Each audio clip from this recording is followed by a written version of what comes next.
Day 13 ಬೆಳಗ್ಗೆ ಎದ್ದು ಬಿಸಿನೀರು ಕುಡಿದೆ ಸೀದಾ ಹೊಟ್ಟೆ ಪಾರ್ಕ್ ಹೋಗಿ ಮುಗಿಸ್ದೆ ಅರ್ಧ ಅವ್ರ ಕಾರ್ಡಿಯೋ. ಆಮೇಲೆ ಮನೆಗೆ ಬಂದು ಫಸ್ಟ್ ಮೀಲ್ ಹಾಕ್ಕೊಂಡೆ. ಆಮೇಲೆ ಅಂಗಡಿ ಕಡೆ ಹೊಟ್ರಿ, ಪೆಟ್ರೋಲ್ ಇದ್ದಿಲ್ಲ. ಸೊ ಸೀದಾ ಫಸ್ಟ್ ಹೋಗಿ ಪೆಟ್ರೋಲ್ ಬಂಕಲ್ಲಿ ಪೆಟ್ರೋಲ್ ಹಾಕ್ಸಿ ಅಂಗಡಿಗೆ ಹೋದ್ರಿ. ಕ್ಲೀನಿಂಗ್ ಮಾಡೋಷ್ಟೊಂದು ಮುಂಚೆನೇ ಒಂದು ಕ್ಲೈಂಟ್ ಬಂದುಬಿಟ್ರು. ಸೊ ಅವ್ರದ್ದೊಂದು ಪಿ ಸಿ ಬಿಲ್ಡ್ ಇತ್ತು. ಆ ಪಿ ಸಿ ಬಿಲ್ಡ್ ಕನ್ಫರ್ಮ್ ಆದಮೇಲೆ ಒಂದು ಕಸ್ಟಮರ್ ಬಂದರು. ಅವ್ರು ಸುಮ್ಮನೆ ಟೈಮ್ ಪಾಸ್ಗೆ ಕೊಟೇಶನ್ಗೆ ಅಂತ ಬಂದರು. ಅದಾದಮೇಲೆ ನಾನು ನನ್ನ ಮೀಲ್ ತಿಂದೆ. ಸೀದಾ ಇನ್ನೊಂದು ಕ್ಲೈಂಟ್ ಬಂದಿದ್ದರು. ಅವ್ರದ್ದೊಂದು 2-3 ಐಟಮ್ ಬೇಕಾಯಿತು.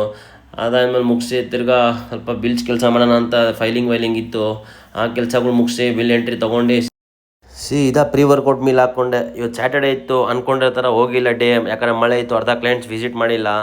ಸೊ ಜಿಮ್ಗೆ ಹೋಗಿದ್ದೆ. ಅದು ವರ್ಕೌಟ್ ಇದು ಬಂದುಬಿಟ್ಟು ಚೆಸ್ಟಲ್ಲಿ ಬಂದುಬಿಟ್ಟು 4 ವೇರಿಯೇಷನ್ 3 ವೇರಿಯೇಷನ್ ಹೊಡೆದ್ರಿ. ಫಸ್ಟ್ ಬಂದುಬಿಟ್ಟು ಇನ್ಕ್ಲೈನ್ ಡಂಬಲ್ ಪ್ರೆಸ್ಸು, ಮತ್ತು ಸೆಕೆಂಡ್ ಬಂದುಬಿಟ್ಟು ಕೇಬಲ್ ಫ್ಲೈಸು, ಮತ್ತು ಥರ್ಡ್ ಬಂದುಬಿಟ್ಟು ಫ್ಲ್ಯಾಟು ಸ್ಮಿತ್ ಮಷಿನ್ ಪ್ರೆಸ್ಸಸ್ಸು. ಅದಾದಮೇಲೆ ಶೋಲ್ಡ್ರಲ್ಲಿ ಬಂದುಬಿಟ್ಟು 4 ವೇರಿಯೇಷನ್ ಹೊಡೆದ್ರಿ. ಸೊ ಫಸ್ಟ್ ಬಂದುಬಿಟ್ಟು ಮಷಿನ್ ಸೈಡ್ ರೈಸ್ ಹೊಡೆದ್ರಿ, ಇದು 4 ಸೆಟ್ಟು. ಆಮೇಲೆ ರೋಪು ಫೇಸ್ ಪುಲ್ ಹೊಡೆದ್ರಿ, ಇದ್ರದ್ದು 4 ಸೆಟ್ಟು. ಕೇಬಲ್ ಸೈಡ್ ರೈಸ್ದು 4 ಸೆಟ್ ಹೊಡೆದ್ರಿ. ಆಮೇಲೆ ಲಾಸ್ಟಲ್ಲಿ ಬಂದುಬಿಟ್ಟು ಮಷಿನ್ ಶೋಲ್ಡರ್ ಪ್ರೆಸ್ ಹೊಡೆದೆ.